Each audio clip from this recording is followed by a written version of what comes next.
This happened last Christmas. And honestly, it still feels surreal. I never expected my own family to treat me this way, but here we are. And looking back, I think I made the best decision of my life. I'm 32M, and for as long as I can remember, I've been the one holding my family together.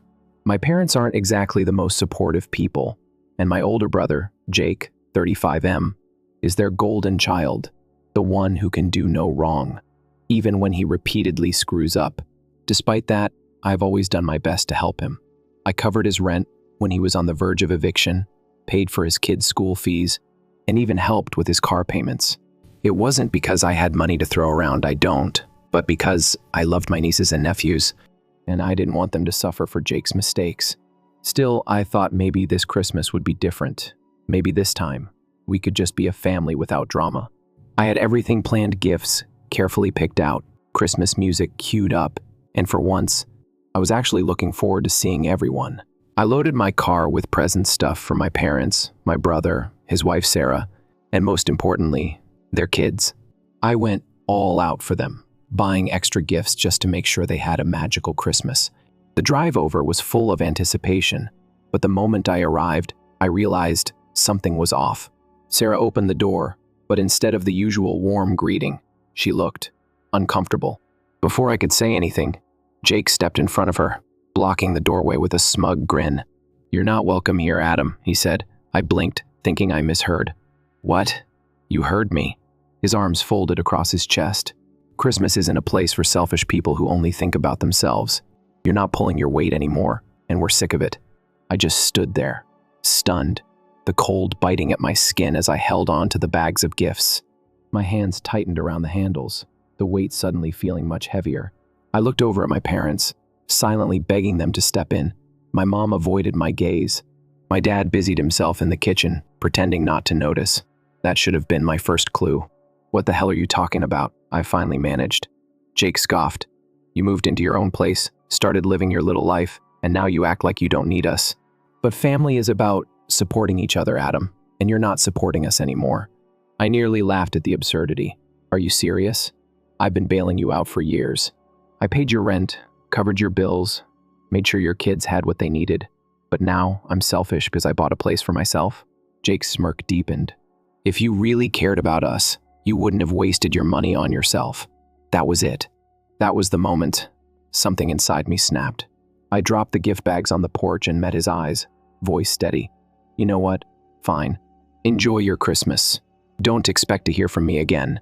I turned, got in my car, and drove away. No yelling, no fighting, just done. But the drive home wasn't quiet. My mind was screaming. The betrayal, the audacity, the way my own parents just stood there like I didn't even matter.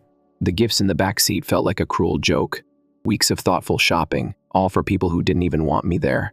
By the time I got home, my chest was tight with anger. I sat in my car, gripping the steering wheel, replaying everything in my head. The more I thought about it, the clearer it became. This wasn't new. Jake had always been their favorite. He could screw up, slack off, and my parents would make excuses. Meanwhile, I was expected to be the responsible one, the provider. And when I finally did something for myself, that was my crime. That night, I spent Christmas alone. It sucked at first. I tried distracting myself with movies and takeout, but the weight of what had happened lingered. Still, by the end of the night, something strange happened. I felt lighter. For the first time in years, I wasn't worried about Jake's bills. I wasn't trying to keep my parents happy. I was just existing. And somehow, that felt like a gift in itself. 2 days later, my phone buzzed with a message from my mom. "We need to talk. Please meet us." I stared at it, debating whether I should even respond. A part of me wanted to ignore it, to keep moving forward without looking back. But another part, the part still craving answers, decided to hear them out. So, I agreed to meet. I should have known it wouldn't go the way I hoped. I wasn't in a rush to meet them. If they wanted to talk so badly, they could wait. So I took my time, showed up 20 minutes late, and walked into the diner like I wasn't the one being summoned. Mom and Dad were already there, sitting in a booth near the window. They looked tense, like they'd been arguing before I arrived. Mom had her hands wrapped around a coffee cup, fingers twitching against the ceramic. Dad was staring out the window, probably hoping a miracle would get him out of this conversation. I slid into the seat across from them, All right, I said, leaning back. What's this about? Mom immediately jumped in, her voice soft, like she was trying to soothe a wild animal. We didn't mean for things to get so out of hand. Jake was just emotional. I raised an eyebrow. Emotional? That's what we're calling it? Kicking me out of Christmas wasn't emotional, Mom. It was deliberate. Dad sighed, rubbing his temples like this whole thing was exhausting for him. Look at him. We didn't agree with everything Jake said. But you let him say it. I cut in. You didn't stop him. You didn't defend me. You just stood there. That shut them up for a second. Mom fiddled with her cup, and Dad kept looking anywhere but at me. Finally, Mom spoke again. It's not that simple. I folded my arms. Make it simple. She took a deep breath. It just feels like you've pulled away. You bought that apartment, and your priorities shifted. You used to be so supportive of the family, always helping out when Jake needed it. But now, she trailed off, but I got the message loud and clear. But now what? I pressed. I'm selfish because I finally did something for myself. Because I stopped handing over money every time Jake screws up. Mom winced. It's not about the money. I laughed, shaking my head. It's always about the money. Dad finally decided to contribute. We're not saying you're a bad person, Adam. But Jake's had a rough couple of years. You know how hard it's been for him to keep a job. Yeah, I shot back. Because he doesn't try to keep one. He hops from gig to gig, blows through whatever money he makes, then comes crying to me. And you let him. Mom bristled. He's doing his best. He has a family to take care of. And whose fault is that? I countered. Not mine. He chose to get married. He chose to have kids. But somehow, I'm the one paying for it. Her face flushed, and I could tell she was getting frustrated. Families help each other, Adam. That's what we do. No, that's what I do, I corrected. I've bailed him out more times than I can count, and you've let him use me. And now you're mad because I finally said no. Dad's voice took on that familiar, disappointed edge. We just thought you'd understand that Jake needs support right now. I scoffed. Support? He needs a reality check. I leaned forward, meeting their eyes. You treat him like he's some saint, and I'm just the wallet. You didn't even question him when he kicked me out of Christmas. You just went along with it. Mom opened her mouth, but I wasn't done. And what about my apartment? Why is that such a big deal? It's not like I bought a mansion. It's a one-bedroom in a crappy part of town. But suddenly, I'm the villain because I wanted a place to live? Mom let out a heavy sigh, like she was tired of this conversation. It's not about the apartment itself, Adam. It's about what it represents. You've always been there for us. For Jake. But now it feels like you're pulling away. I laughed, but there was no humor in it. Maybe I am pulling away. Maybe I'm sick of being treated like I owe you something. I worked my ass off for that apartment, and I'm not going to apologize for wanting something for myself. Dad tried to play peacemaker again. We're not asking you to apologize. We just want you to understand that Jake's family is struggling, and they need your help. No, I said, my voice firm. They need your help. I've done more than enough for them. If you're so worried about Jake, you help him. I'm out. Mom's face hardened, and I could see the shift she was done pretending to be the reasonable one. Fine, she said quietly. If that's how you feel. It is, I said, standing up. And I'm done feeling guilty about it.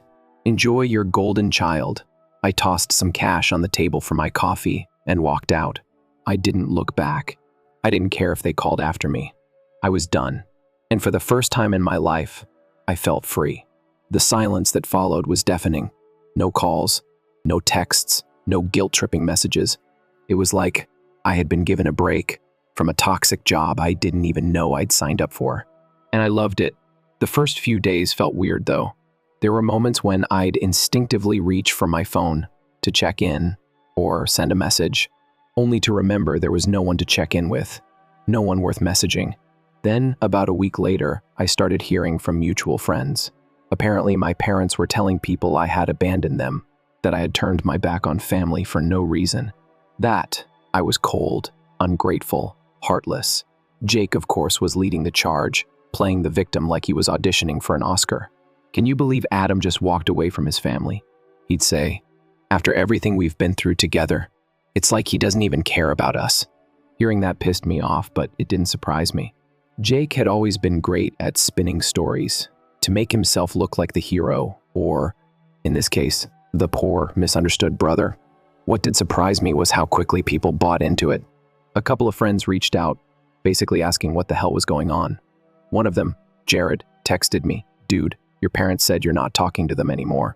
Something about you being upset over Christmas. What's up with that?" I thought about ignoring it, but Jared wasn't just some random acquaintance. He actually cared. So I called him back and laid it all out, the years of being used, the constant guilt trips, the way my family always put Jake on a pedestal while treating me like an ATM. When I finished, Jared was silent for a second before saying, "Dude, that's messed up. I had no idea it was like that." "Yeah, well," I said, trying to play it off. "I guess one finally hit my limit." "Can't blame you," he said. "If I were in your shoes, I'd probably do the same thing." That conversation made me feel a little better, like maybe I wasn't crazy after all. But for every Jared, there were two other people who bought my parents' sob story. I started seeing vague, passive-aggressive posts on Facebook from some of my extended family. Stuff like family should always come first, no matter what, and some people forget who's been there for them. It was so obvious who they were talking about that it almost made me laugh. I thought about responding, about setting the record straight, but then I realized I didn't owe them an explanation. Let them believe whatever they wanted. I was done defending myself. And as it turned out, I had much bigger things to worry about, because the next call I got, it wasn't from my family. It was from a lawyer, a random Tuesday afternoon. I was mid-scroll through some mindless app when my phone rang. Unknown number. Normally, I'd ignore it, but something told me to pick up. "Hello? Is this Adam?" The voice on the other end was serious, professional. Yeah. Who's this?" "My name is Brian. I'm a lawyer representing Sarah. Do you have a moment to discuss some legal matters involving your family?" "Sarah? My brother's wife? Why the hell would she need a lawyer?" Yeah, sure," I said cautiously. "What's going on?" There was a slight pause before he dropped it. "Sarah has reason to believe that Jake has been engaging in illegal activities, and your financial transactions with him might be relevant to an ongoing investigation." I froze. "Wait, what?" "We believe Jake has been purchasing stolen goods and reselling them. Electronics, car parts, high-value items. There's also evidence suggesting he may have used the funds from family members, including you, to facilitate these transactions." I felt my stomach drop. Illegal activities? I knew Jake was a screw-up, but I never thought he was criminally stupid. "Hold on," I said, my grip tightening on my phone. "Are you telling me I'm connected to this?" Brian's tone remained calm. "Your name appears in multiple financial transfers to Jake over the years. If law enforcement looks into his records, they may have questions about whether you were aware of how that money was being used." I shot up from my chair, pacing. I wasn't. I thought I was helping with rent, bills, the kids' school fees. I had no idea he was doing anything shady. "We understand that," Brian said. "Sarah has already provided evidence, including financial records and text messages. She has made it clear that neither she nor you had any knowledge of his actions. However, I wanted to inform you in case this escalates into a larger legal issue." I ran a hand through my hair, my pulse hammering. "So what happens now? Am I in trouble?" "At this point, you're not under investigation," Brian reassured me. "But if law enforcement contacts you, I advise full transparency about your interactions with Jake. We're working to protect Sarah and the children. And as long as you weren't complicit, you shouldn't have any legal liability." "Great. So I spent years bailing out my brother, and now I might get dragged into his mess." After we hung up, I sat there, staring at nothing, my mind racing. Every single time Jake had come to me with some sob story about needing help, I believed him. Was any of it even real? Had he just been stringing me along the whole time? And Sarah, Jesus, I felt bad for her. She'd always been quiet, going along with whatever Jake wanted. But I couldn't imagine what it must have been like for her to find out her husband was mixed up in illegal crap. And the kids, they didn't deserve any of this. That night, I barely slept. Every time I closed my eyes, worst-case scenarios played out in my head. What if the cops showed up at my door? What if Jake somehow dragged me into this? By morning, I had my answer. I wasn't going to let him screw me over any more than he already had. I called Brian back. "Send me everything Sarah has. If my name is attached to this mess, I want to know exactly what I'm dealing with." When the documents arrived, I felt my blood boil all over again. There it was, in black and white. Bank statements, screenshots of shady transactions, receipts for stolen goods, and right there, next to them, my transfers. On paper, it almost looked like I had been funding his little side hustle. I called Brian again, voice steady but sharp. I need to make one thing clear: I had no idea what he was doing. I thought I was helping with bills and groceries. Brian remained professional. Understood. But if this turns into a legal case, law enforcement may still ask you to testify. I let out a humorless laugh. Fantastic. The rest of the day, I couldn't sit still. Anger, frustration, and panic kept my nerves buzzing. I kept thinking about all the years I had been guilt-tripped into helping him, all the sacrifices I made while he was out here pulling scams. Then, as if on cue, he showed up at my door. The banging was loud, not knocking banging. I already knew who it was before I even opened it. Sure enough, there was Jake, looking like absolute hell. His hair was a mess, his eyes were bloodshot, and he had the nerve to push past me the second I cracked the door open. "What the hell, man?" I snapped, slamming the door shut behind him. "We need to talk," he said, pacing my living room like a caged animal. "No, we don't." I crossed my arms. "Whatever mess you're in, I'm not part of it." He stopped pacing, turning to me with wild eyes. "Sarah's leaving me." His voice cracked, like I was supposed to feel sorry for him. "Yeah, I know." I leaned against the wall, arms still crossed. And good for her. That hit a nerve. His face turned red, and his hands clenched into fists, like he was about to start swinging. "What the hell is your problem, Adam? She's my wife. She's supposed to stand by me." I let out a sharp laugh. "Stand by you while you're buying stolen crap? While you're dragging her and the kids into your bullshit? Yeah, no. I think she's making the right call." His jaw tightened. "She's been talking to you, hasn't she? Filling your head with lies." I rolled my eyes. "She didn't have to tell me anything. Your own actions are screwing you over." He started pacing again, dragging his hands through his hair. "You don't get it, man. She's talking about lawyers, custody, and now cops are sniffing around because of some stupid mix-up with a few transactions." "Mix-up?" I interrupted. "You mean the illegal crap you've been doing?" "That's not a mix-up, Jake. That's you being a selfish idiot. Now it's clear who the loser is." He glared at me, but I could see the fear behind the anger. "You don't know what it's like, Adam. Trying to keep a family together. Trying to make ends meet." I stared at him, feeling nothing but exhaustion. "Don't even start. I've been helping you make ends meet for years, and this is what you did with it. So don't stand there and act like I don't get it." For a moment, he looked like he was going to argue, but then he just slumped into one of my chairs, burying his face in his hands. "I didn't mean for it to get this bad," he muttered. "I thought I could fix everything." I shook my head. "You didn't fix anything. You made it worse." Silence stretched between us. Then, finally, he looked up at me. "You're my brother, Adam. Can't you help me one last time?" I laughed, and not in a nice way. "One last time? You've been saying that for years. Every time you screw up, it's always one last time. Well, guess what? I'm done. You're on your own." His face went blank. "You don't mean that." "Oh, I do." I met his eyes. "And this time, I actually mean it." Jake jumped to his feet, his chair scraping loudly against the floor.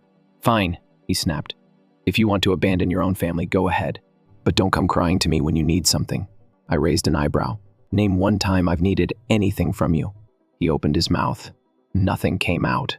After a few seconds, he just stormed past me to the door. "Screw you, Adam." Then he was gone, and for the first time in years, I wasn't cleaning up his mess. I stood there for a long time after Jake stormed out, staring at the door like it might suck all the toxicity out of my apartment. My heart was still racing, my hands still shaking. But underneath all of that, relief. I was done.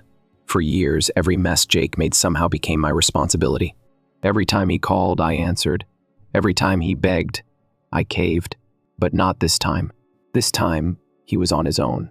I grabbed a drink, sat on my couch, and let the silence sink in. No more guilt trips. No more texts asking for money.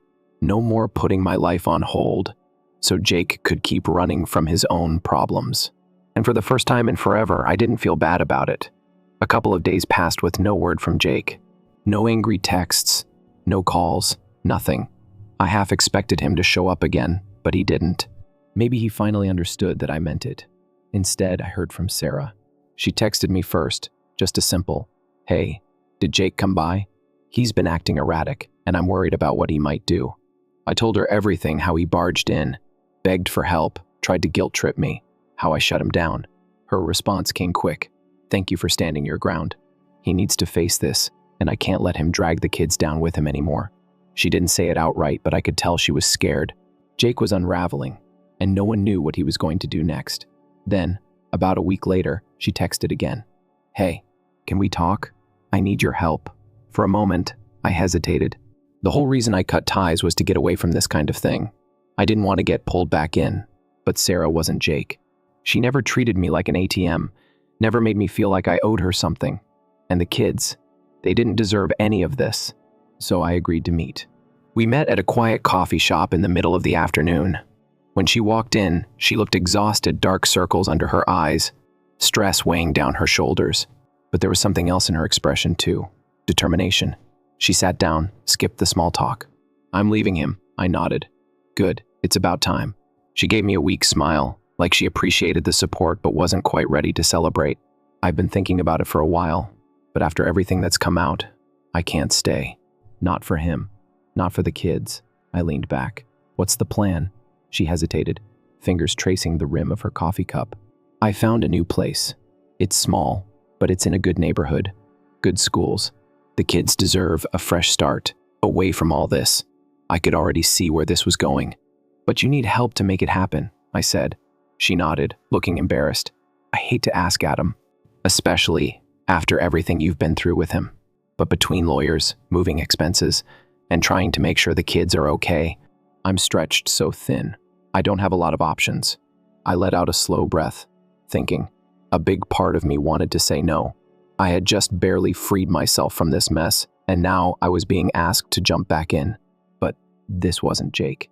This wasn't about enabling someone who refused to help themselves. This was about making sure Sarah and the kids got out. I sighed. All right, I'll help. But just this once. And only for you and the kids. Jake's on his own.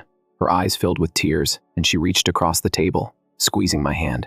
Thank you, Adam. You don't know what this means to me. We spent the next hour going over details, what she needed, how soon she could leave, what it would take to make sure she and the kids were safe. That night, I sent her the money she needed for a deposit and some essentials. And for the first time in a long time, giving didn't feel like being used. A few days later, she sent me a text. We're leaving today. Thank you for everything. I told her to keep me updated. She did. Every now and then, she'd send a quick message about how the kids were adjusting, how she was looking for a new job, how she was finally starting to breathe again. She was on the right track. Jake, on the other hand, was falling apart. It didn't happen overnight, but eventually the weight of everything caught up to him. The stolen goods, the money transfers, the transactions law enforcement had been piecing it together for months. And then one day I got a text from Sarah. They arrested him. I stared at my phone, rereading the message. Finally, she sent a few more details. The charges were serious. Possession and distribution of stolen property. Multiple counts. He was being held without bail. For years, Jake had been skating by, avoiding real consequences. But now, he was out of chances. And just like that, my parents came crawling back. It started with a voicemail from my mom. Adam, she said, her voice shaking. Please call us back. It's about Jake. He's in serious trouble, and we need your help. I rolled my eyes and deleted it. The next day, another voicemail. This time, from my dad. Son, I know you're upset with us, but Jake is still your brother. He made mistakes, sure, but he needs us now more than ever. Please, just call us back. Nope. Then came the texts. Mom was practically begging me. You know Jake's not a bad person. He just got mixed up with the wrong people. We can fix this if we work together. Dad's messages were more guilt-trippy. Do you really want your brother to rot in jail? Family doesn't turn their back on each other. At first, I was furious. Even now, after everything, they were still making excuses for him, still expecting me to clean up his mess. But then, the more I thought about it, the more I realized something. This wasn't new. This was just who they were. They had always coddled Jake, always made excuses, always put his needs above everyone else's. And now, this was just another chapter in the same sad story. So I sent one final text to the group chat they'd started bombarding me with. I'm not helping Jake. He made his choices, and now he's facing the consequences. Don't contact me about this again. I didn't get a response. A few months later, Jake's case went to trial. I didn't follow it too closely, but Sarah kept me updated. Apparently, he tried to play dumb, claimed he had no idea the goods were stolen, that he was just an innocent middleman. But the prosecution had mountains of evidence. Bank records, text messages, even recorded phone calls. He didn't stand a chance. He got sentenced to several years in prison. No possibility of parole for at least half that time. Sarah told me he cried in court when the verdict was read. I didn't feel sorry for him.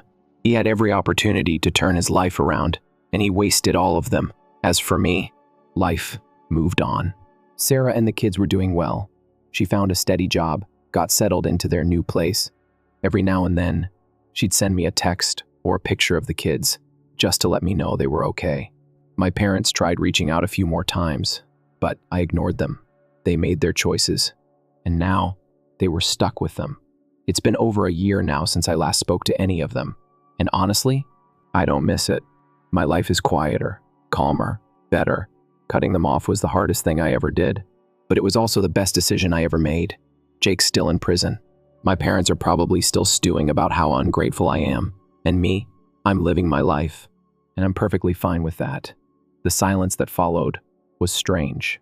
After years of chaos, my life suddenly felt still. No guilt-tripping texts, no frantic calls, no more weight on my shoulders. At first, I didn't know what to do with it.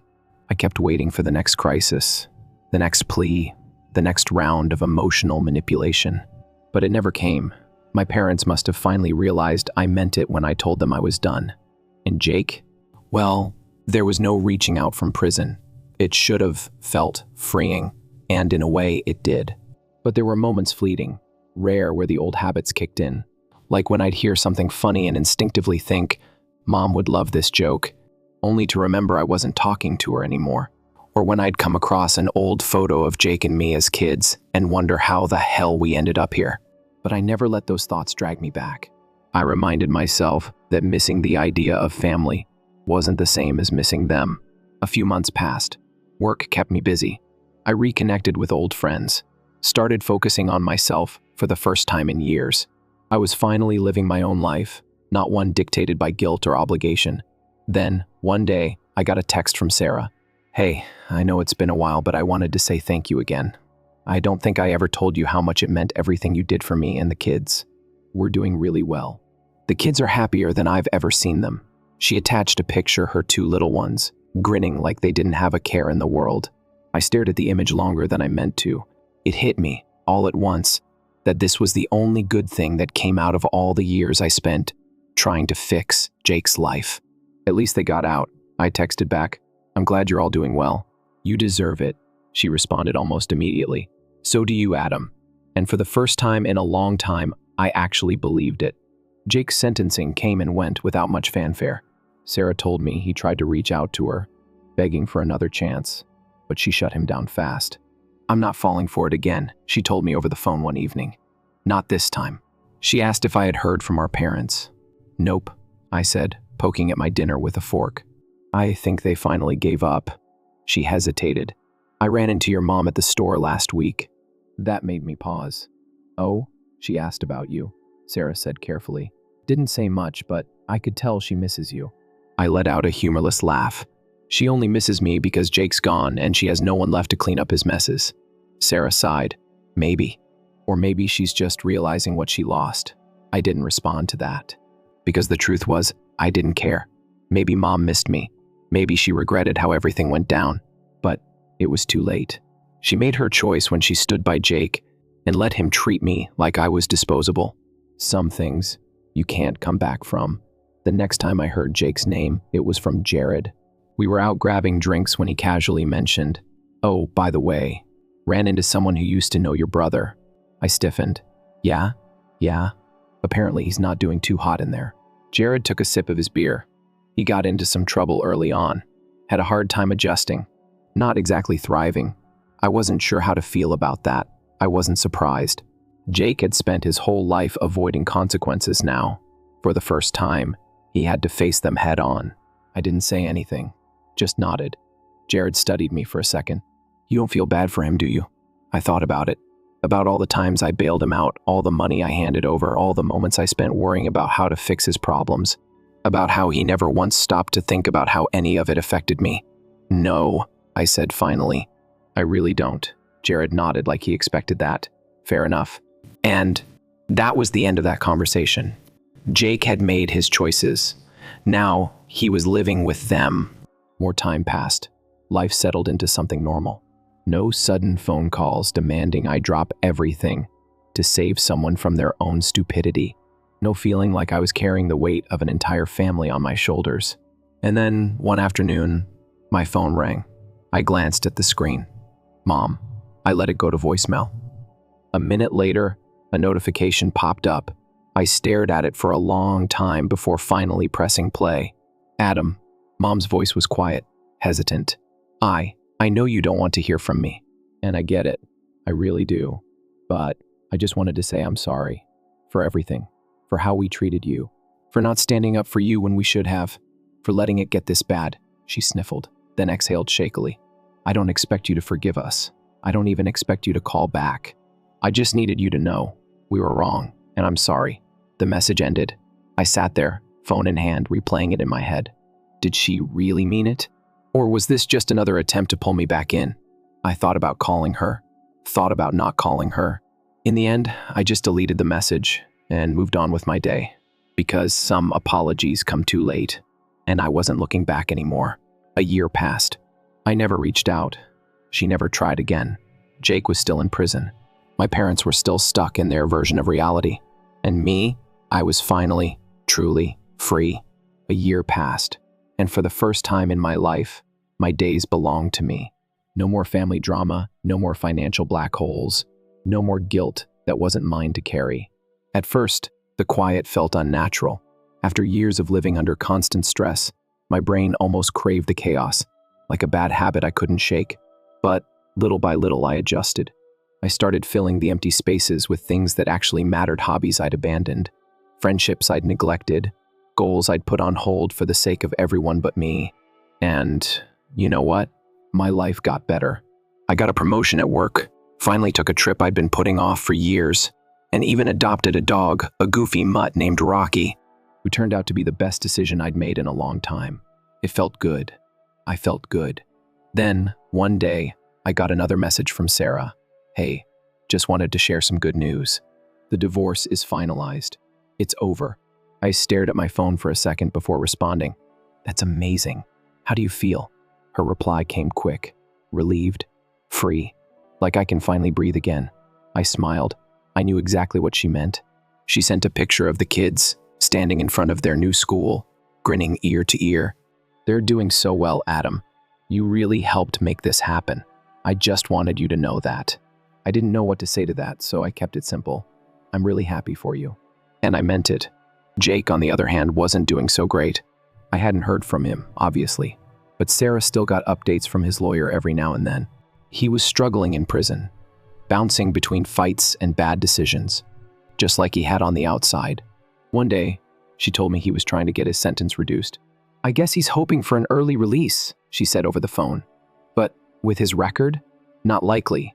I barely reacted. At this point, Jake's life was so far removed from mine that it didn't even register as my problem anymore. Let me guess, I said, leaning back on my couch. Mom and Dad are trying to help him? Of course, Sarah sighed. They're pushing every legal angle they can. But honestly, I don't think it's going anywhere. I shook my head. They'll never learn. Nope, she agreed. But at least we did. And that was that. A few months later, I got one final message from my parents. It was from Mom's number, but I could tell they had both written it together. We know you don't want to talk to us, and we respect that. But we just wanted to say that we love you, no matter what. I stared at it for a long time, not because it changed anything, not because I was considering going back, but because, for the first time, there was no manipulation, no guilt, just a simple statement. I didn't reply, but I didn't delete it either. And now, life is mine. Sarah and I still talk sometimes, mostly just quick updates about the kids. Jared and I hang out more. I've even started dating again, not seriously, but enough to remind myself that I'm allowed to want things for myself. I don't miss my old life, not even a little. Jake is still in prison. My parents are still waiting for a son who isn't coming back. And me? I wake up every day without feeling like the world is on my shoulders. And that, more than anything, tells me I made the right choice. I'm free, and I'm never looking back. Story 2. This narrative has a title. My parents branded me frugal as I sponsored my brother's life for 3 years. When I said no and walked out, they were taken aback. Hello, everyone. Before we launch into today's video, I need your help. One of the greatest ways you can help us out is to subscribe, since we've observed the channel is losing some of its popularity. It's simple, free, and helps us continue to provide you with amazing content. Your assistance is much appreciated. Together, let's continue to build this channel. Many thanks. Let's begin the video now. Okay, so I've been sitting on this story for a while now, trying to figure out how to even start explaining the mess my family turned into. I suppose I should start where everything started to go awry, which was immediately following my 2020 college graduation.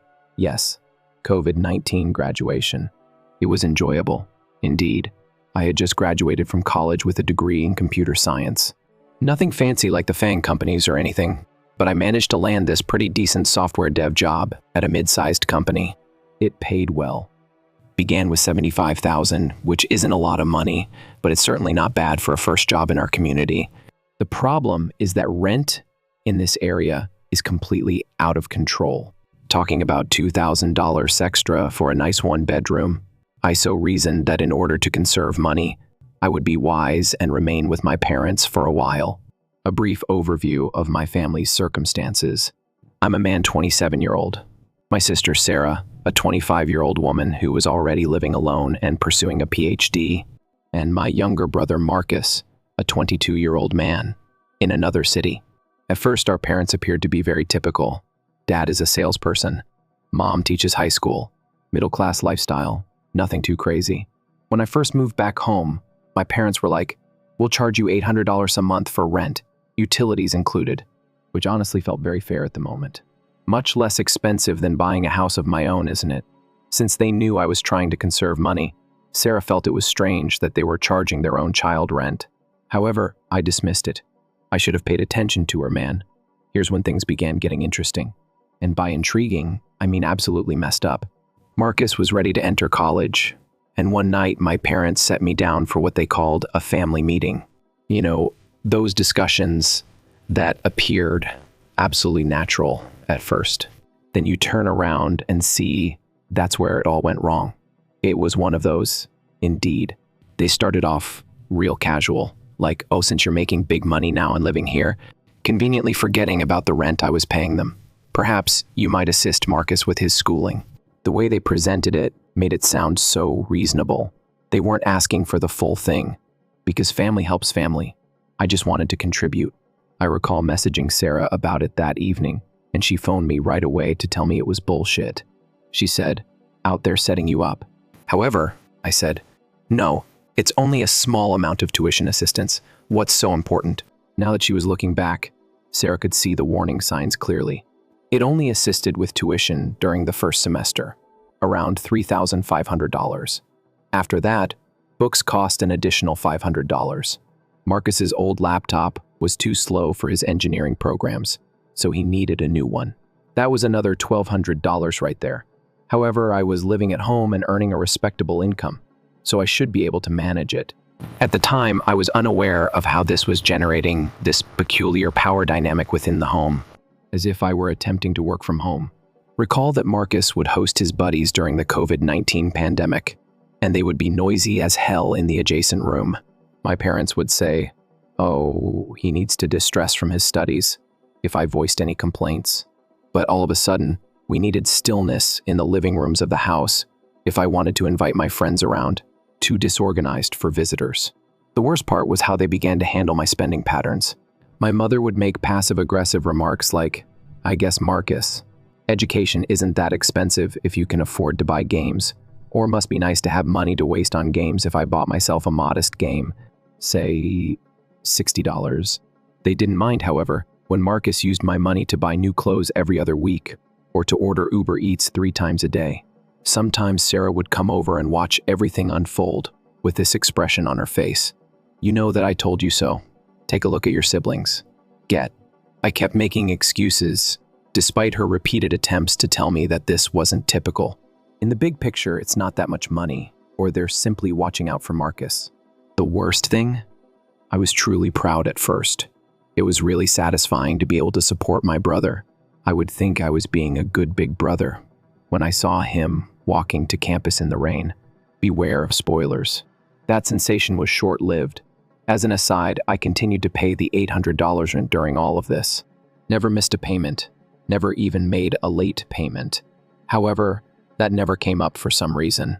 When my folks would boast about how I was living rent-free, their words, not mine, and ought to be appreciative of the chance to support the family. In retrospect, I'm amazed at how unaware I was of what was going on. Sarah continues, assuring me that manipulative individuals are skilled at making bizarre circumstances appear normal, and that it's not my fault. But, man, I feel sick to my stomach when I consider how I allowed them to establish this precedent, helping to pay Marcus's tuition now. But it was only the start. Give someone an inch, and they'll take a mile, as the saying goes. Except in my instance, they took many thousand kilometers and then grumbled about the scenery. Let me explain what a normal month entailed. In fact, things were getting so out of control that I started recording everything in a spreadsheet. My parents' rent is $800.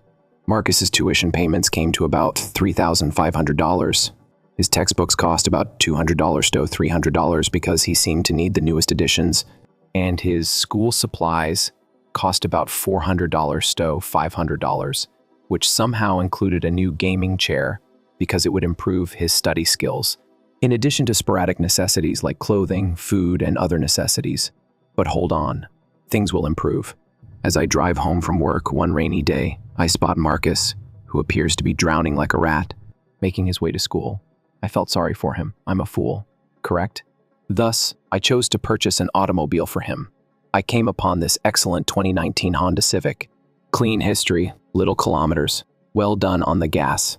It cost about $19,000.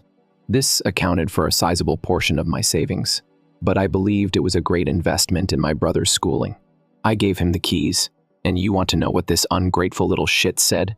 Oh, this is a little plain.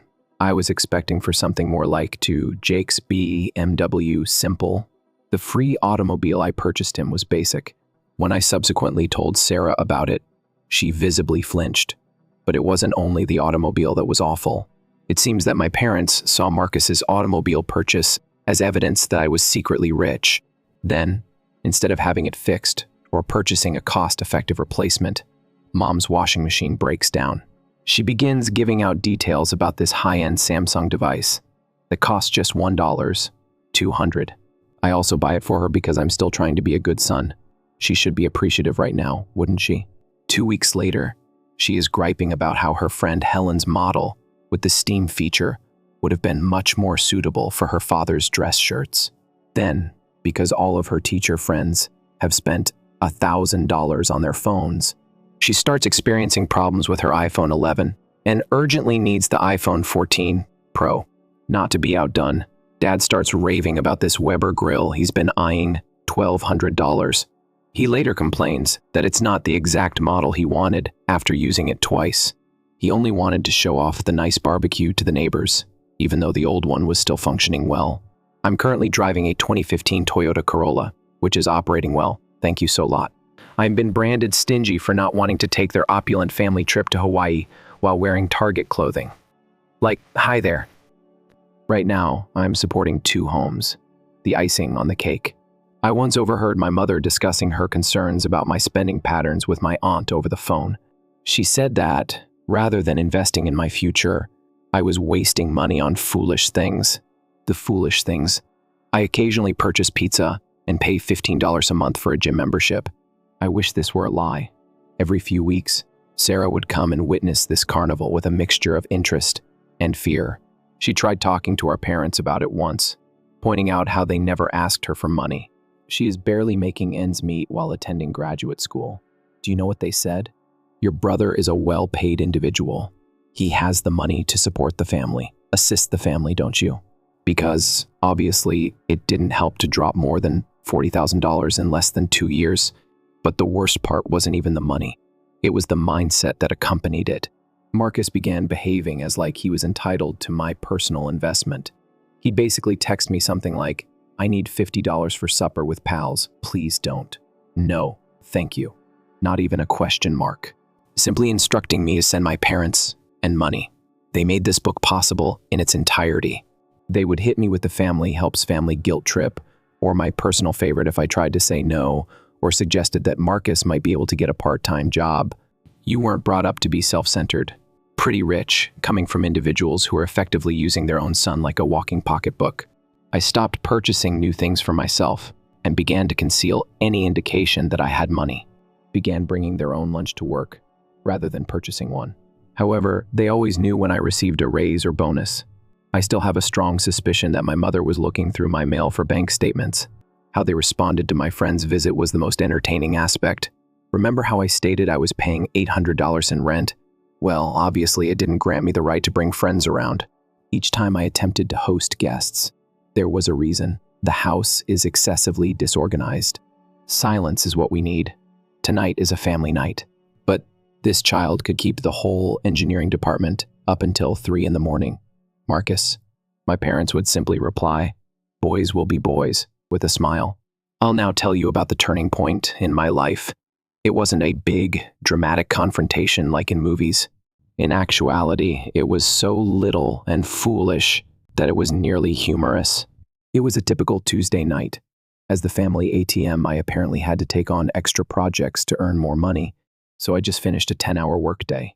Marcus then storms into my room. Did it knock or anything? We no longer fully valued personal space in our home. Once more, he needed money for books. Nobody needs so many books halfway through a term. Therefore, it made no sense that this was happening for the 3rd time that semester. But whatever. By now, I was used to it. It wasn't the request that bothered me. It was his disposition. Why must I always ask? This child asks, rolling his eyes at me. Is it not possible for you to just set up automatic transfers or something? Having to beg each time. I need money is irritating. This little shit's arrogance. It felt like being mugged by someone who is irritated that you are forcing them to draw their weapon. I promise. Marcus wanted a gaming setup for studying, and I couldn't afford new furniture, so I recall simply sitting there looking at my used desk when something suddenly occurred to me. That night I couldn't sleep. I couldn't stop wondering how we got here. For example, when did I transition from being a helpful older brother to the family finance department? I launched my banking app and began calculating the total amount I had spent on them over the previous 3 years. A huge error. I was experiencing what I can only characterize as an existential crisis around 2 in the morning. A brief summary of what I discovered, which still makes me queasy. The estimated cost of Marcus's tuition was $21,000. The civic cost $19,000. Dang it. Books and materials, about $12,000. Mom's $1,200 washing machine. Mom's iPhone cost $1,000.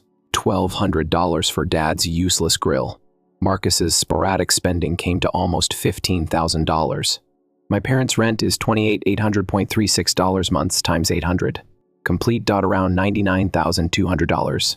Almost $100,000. That's exactly what my bank statements allowed me to track. Excludes the minor items for which I stopped keeping receipts and all of the money I distributed. I was ill, like being physically sick. Actually vomited up after going to the restroom.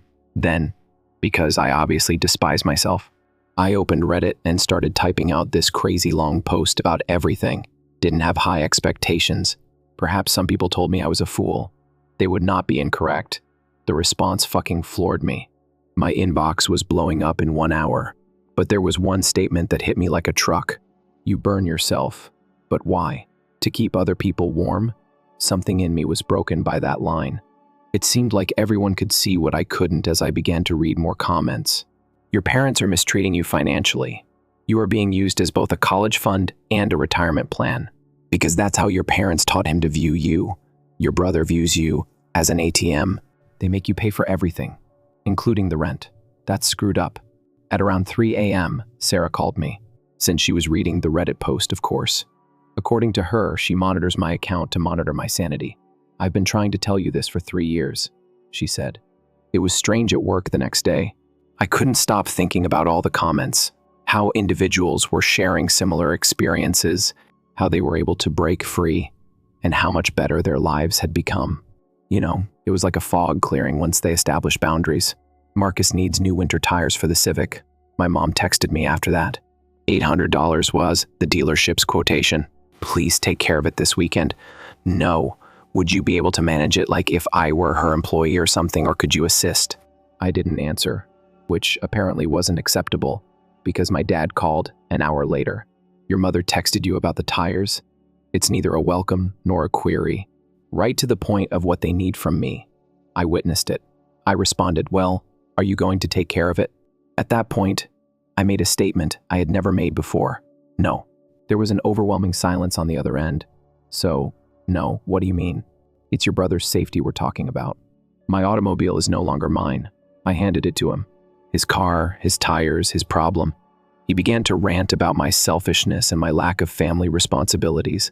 The fact that I was living in their home and conveniently forgot the $800 monthly rent was brought back to me when I was called ungrateful. I ended the call. I just pressed the red button. In the middle of the round, then I opened my laptop and started apartment hunting, but not in our city. At that moment, I realized I needed to go far away or nothing would ever change. So I started looking at locations in several states. Marcus sent me another frantic text that evening stating that he needed money for certain items for a group project. I choose to disregard it. Mom made 2 calls. I also disregarded those. Dad expressed his disappointment in a voicemail. I didn't listen and deleted it. I got a simple SMS from Sarah. I'm proud of you, my friend. It's about damn time. Things at home were rather strange when I woke up and said no for the first time ever after being roused by Reddit. It's like the Olympics of passive aggressiveness. Mom would groan heavily anytime I passed past her. My father would observe me as if I had committed a terrible crime. While I was in the room, Marcus would talk about me and say things like, "Some people don't care about family," to his pals on the phone. Very mature. Correct? That weekend, Sarah had made the drive down to visit. She subsequently said that she felt bad things were going to happen, so she came. Sometimes, sister's intuition might be frightening. Mom prepared this large family meal on Saturday night. The entire 9 yards, including her famous pot roast and mashed potatoes. She only makes the full spread when she wants anything. So in hindsight, I should have realized something was wrong. All of us are seated there. When Dad chooses to reveal the truth, there's a strange tension in the air. Thus, Marcus's Civic need new tires. Plus, his laptop's acting up. You'll probably need around $2,000 in total to cover everything. He says this really nonchalantly, like he's remarking on the weather or something. But I'd already said no to the tires thing already. They were trying to smuggle it back in with the laptop as a bonus. Classic them. I set my fork down. I'm still sorry I didn't finish that potato. I said, actually, I'm not paying for any of that, because the only thing I truly miss is Mom's cooking. Nothing, not even the laptop or the tires. It's like in a movie when someone drops a glass and the sound stops. That's how it was. However, no one dropped anything. They all just froze. Marcus' fork was literally halfway to his mouth. There was a piece of pot roast hanging there. Mom attempted to laugh it off. Honey, don't be foolish. You're assisting your brother, of course. That's the role of family. That's what parents do, I added. I am not his parent. Dad's face changed to around 5 distinct hues. Listen to this now. He started, but I wasn't done. No, you pay attention. For the past 3 years, I have paid for everything. Everything.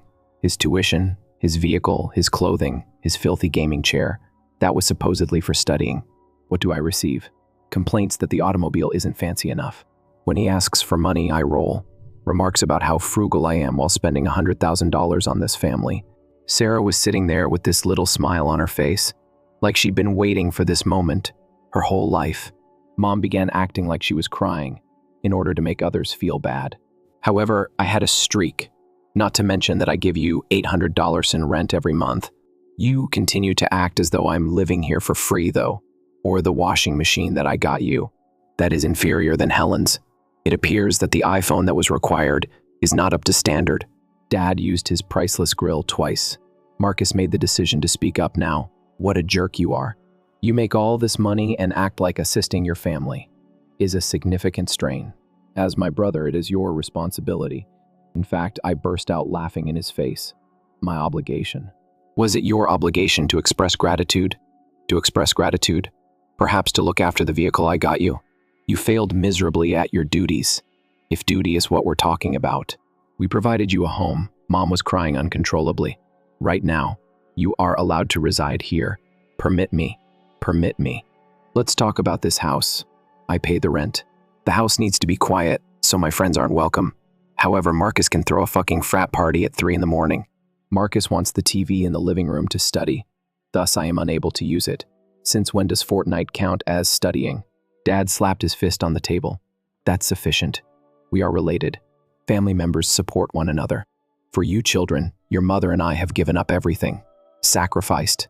At last, Sarah raised her voice. He has served as your personal bank.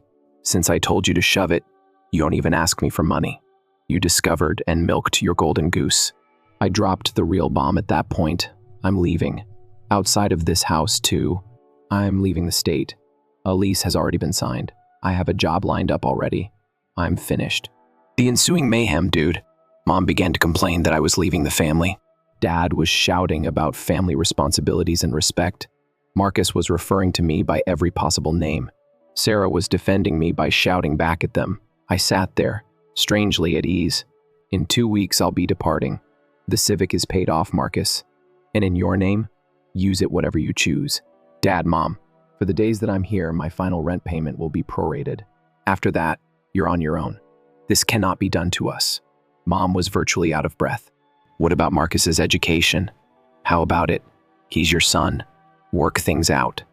After getting up, I left the dining room. Marcus was shouting behind me. You're dead to me. True originality, dude. Dad talking about ungrateful kids, and Mom crying uncontrollably. Sarah came upstairs after me. She said that was the best reality TV I've ever seen, and holy shota. That night, I started packing because I needed to do something with all this energy, not because I intended to depart early. Plus, I didn't want to give them time to hide or destroy any of my items. Perhaps paranoid. However, I wouldn't rule anything out of them by then. This dinner's aftermath. Well, that's a whole other story. I picture what it would be like to live in a passive-aggressive war zone for the next 2 weeks.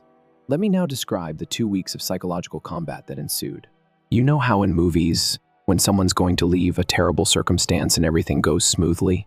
Yes, it isn't at all how real life operates. The morning after the dinner, I woke up to 37 missed calls and about 100 text messages. A few highlights. How could you harm your family like way, Mom?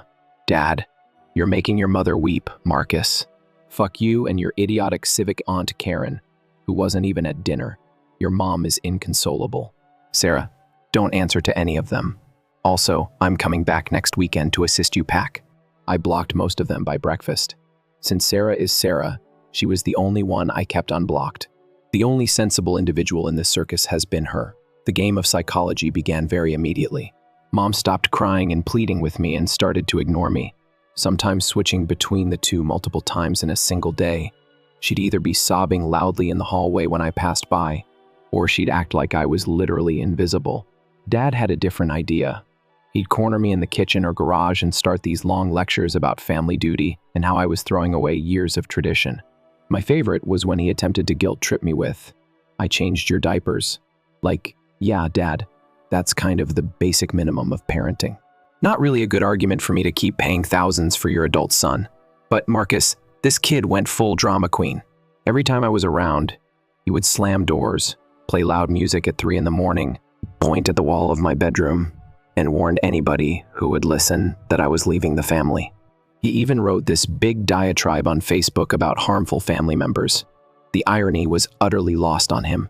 The finest aspect? Before I went, he continued giving me clues about what he required, like he thought I was going to feel bad and go on one last buying spree for him. My laptop's really slow, or the Civic needs an oil change, or my personal fave. Jake's brother purchased him a MacBook Pro before he moved away. Great tale, dude. Jake's brother sounds like another sucker. I started documenting everything because some of the Reddit comments on my previous posts warned me about potential escalation. Install a camera in my space. As long as it's my private place, It's legal in my state. I saved all of my emails and texts, and I took pictures of my belongings every day in case something broke for no apparent reason. Speaking of my stuff, seeing them discover how much of their stuff was actually mine was sort of comical. The TV in the living room, mine. The tools in the garage and my fancy coffee maker, mostly mine. The Wi-Fi router and game console, mine, you guessed it. I started making a list of everything I needed to take, and it was basically half the house's amenities. Thank God Sarah followed through on her pledge to drive down that weekend, because things got strange. Mom immediately wanted to assist with packing. She would act like a mother when she brought boxes into my room, but I would catch her digging through my belongings when she thought I wasn't watching. Dad kept making comments about how certain items should stay with the family. Items I'd bought with my own money, mind you. The guilt trip's also more inventive. Mom would prepare all of my favorite meals, and then lament that no one would be around to eat them. Dad began bringing up sporadic childhood memories. For example, do you recall the time we taught you how to ride a bike? Yeah, Dad. And remember when I got you a $1,200 barbecue you used twice? Marcus swung between disregarding my existence and making sarcastic comments about how he'd have to lower himself to obtain a half-time job now. The one time I did answer, I just remarked, "Welcome to real life, buddy." He didn't like that very much. The attempt to include my extended relatives was the worst. Suddenly, every aunt, uncle, and second cousin twice removed was calling or texting about how I was tearing the family apart. Most of them had no idea I'd been bankrolling everything. They only got their mother's version, in which I was the ungrateful son who deserted his impoverished family. Being the whole legend that she is, Sarah literally began sharing receipts on the family's Facebook page. Screenshots of my bank statements showing payments for Marcus's tuition, the Civic buy, Mom's washing machine, Dad's grill, everything that shut them up pretty quick.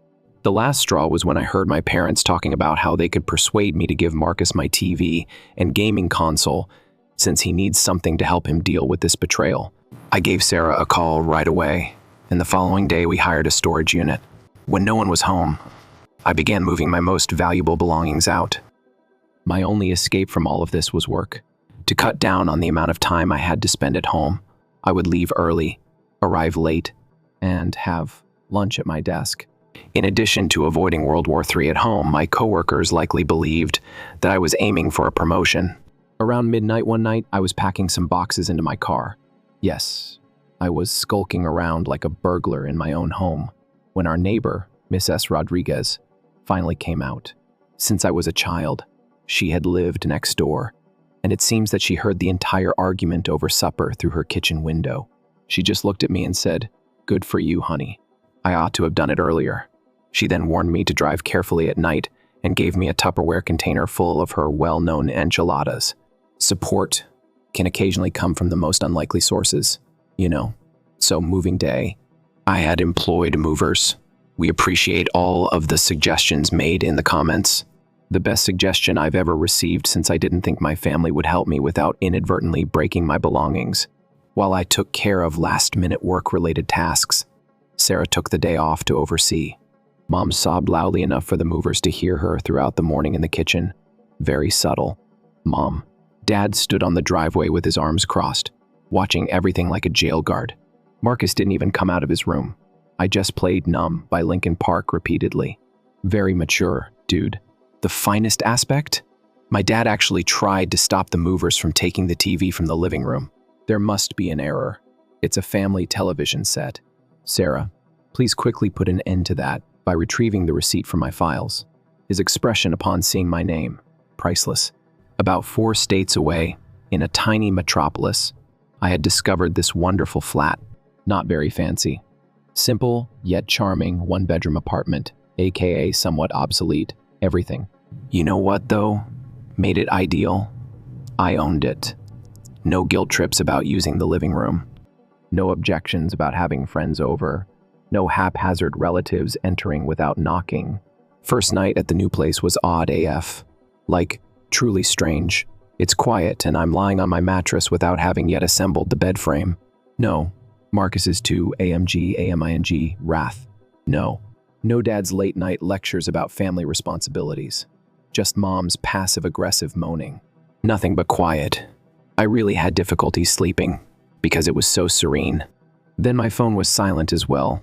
The family was completely silent on the radio, like a complete communication blackout. The extended family, also known as the Flying Monkeys, ceased communicating. Sarah informed me that during this trying family period, her mother had made a very dramatic Facebook post about protecting privacy. Interpretation: she felt ashamed that others were aware that they had been taking advantage of me. Sarah informed me about developments in the family. She's the only one I still talk to regularly. After I departed, apparently, things became really fascinating. Due to gas expenses, Marcus was forced to take a part-time job at Starbucks. Mom had to stop eating out every day and start packing a lunch for work. Inexplicably, Dad's expensive grill stopped functioning, probably because he never bothered to learn how to maintain it properly. The Civic needed repairs, and Marcus had to pay for them himself. The horror.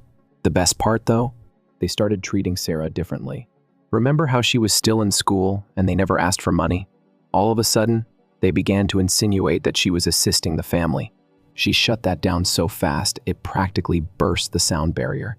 "Sorry," she told them, "but I learned from observing what you did to my brother." Mic drop. About a month in, I got my first official mail from them. A birthday card from Mom. This lengthy letter of remorse about how much they missed me and how difficult life was without me was inside. Not one word of apology, mind you. Families should stay together since there are a lot of us who are struggling. Marcus is also struggling greatly. On serve as a reminder of why I left, I pinned it on my refrigerator. For the first time in years, I included a screenshot of my bank account that shows real savings. Not the new place, the job, or even my family's quiet was the most strange adjustment. It was learning to spend money on myself without feeling bad. For the first time, I made a purchase purely out of desire. A good coffee maker. In fact, I was nervous, as if I was waiting for someone to confront me and accuse me of selfishness. Sarah visited roughly 2 months after I relocated. She said, "You look happier than I've seen you in years." After taking one look at my apartment, which was filled with half unpacked boxes and mismatched furniture from thrift stores. She was correct. Even with the IKEA furniture I had to assemble myself. By the way, the author of those instructions is undoubtedly a sadist. The somewhat odd shower pressure and the neighbor who practiced saxophone at unusual hours.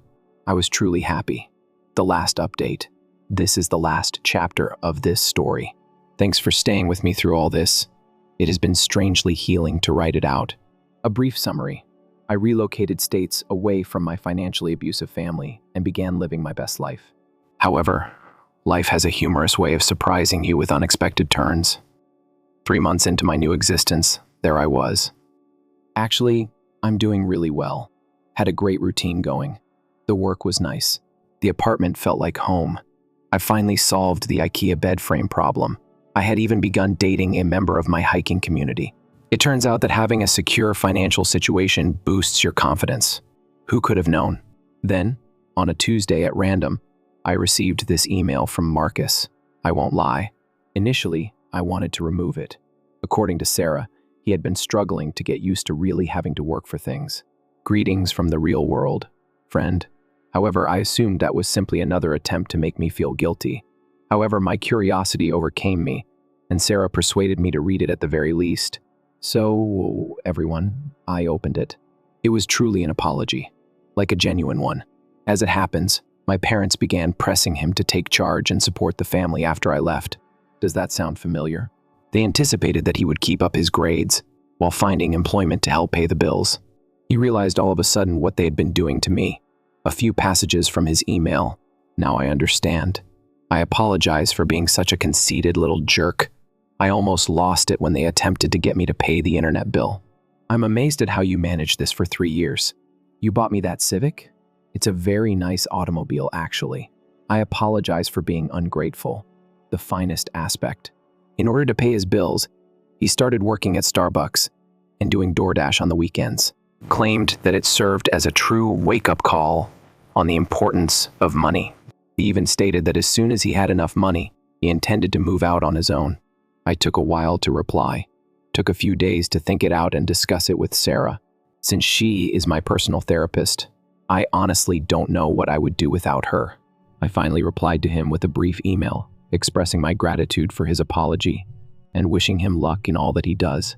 A week or so later, I received a real paper letter from my parents, not a text or an email. A handwritten letter, to be honest. Mom's handwriting, but both of them signed it. It becomes intriguing at this point. They acknowledged that they had been exploiting me. Apparently, Dad's hours at work had been cut way back 3 years ago. But instead of modifying their lifestyle, they merely used me to fill the void. They apologized for making me feel like an ATM instead than their kid. There were several weighty items in the letter. It wasn't until we had to do it ourselves that we realized how much we were asking of you. Marcus having to work part-time made us recognize how unjust we were to you. Your sister helped us comprehend how our actions drove you away. As an aside, Sarah subsequently informed me that each time they attempted to reach her for money, she had been putting up a fight. My sister is a savage, and I adore her for it. This is where things get really crazy, though. They made absolutely no requests for money. A genuine apologies and a suggestion to perhaps try speaking again at some point were all that was said. No clues about difficulties, no references to bills or Marcus's requirements. I spent some time thinking about that letter and discussing it with my therapist. Yes, I got one at last. It turns out that you should definitely get professional help processing the breakdown of your entire family dynamic. After thinking it over, I made the decision to either do something incredibly clever or really dumb. I mailed them $5,000. Not on a daily basis, not with any assurances of further, only once. Here are some tips to help you adjust to your new normal. I was astonished by their answer. They sent a sincere thank you card rather than requesting more right away or appearing entitled. Dad even gave me a call to express his gratitude. No manipulation, no guilt trips, just thankfulness. Things have changed since then. Better? Perhaps we converse occasionally. Not much, but politely. Like he promised. Marcus moved out. Really takes care of the Civic and has a respectable work. Right now. Despite having to reduce their lifestyle, Mom and Dad are making do. Despite everything, Sarah remains my pillar of support. She is excelling in her doctoral program. She is basically the only person who has never attempted to take advantage of me. Therefore, yes, I still assist her. Because she's such a geeky goddess, she gives me thorough spreadsheets detailing her costs and refuses to pay me back, even after I warn her not to. For me, everything are going well in my life. Got another promotion at work. Began taking the girl from the trekking group seriously. She believes my family turmoil would make a wonderful movie. Ha ha. And at last, guilt-free, purchased a great TV for me. I learned a valuable lesson from the entire ordeal. Setting limits with those closest to you might occasionally be the most difficult. But life is so much better after you set them, man. I don't regret leaving in retrospect. Was it challenging? Yes. Was it painful? Of course. But it was required. For all of us, not just me. To create something greater, sometimes you have to blow everything apart. An additional odd update is that Marcus has now learned how to change his own oil. Little triumphs. Correct? Edit. Goddamn. This was far more popular than my initial posts. Thank you for all of the accolades and encouragement during this entire ordeal. Since folks keep asking, edit as well. Sarah is still amazing, yes. She's writing her dissertation currently. And no, I won't stop assisting her since she's basically the only one who recognized this BS for what it was from day one. Third edit. For those engaged in my IKEA trip, I finally got rid of that awful bed frame and bought a genuine one. I appreciate all of your advice.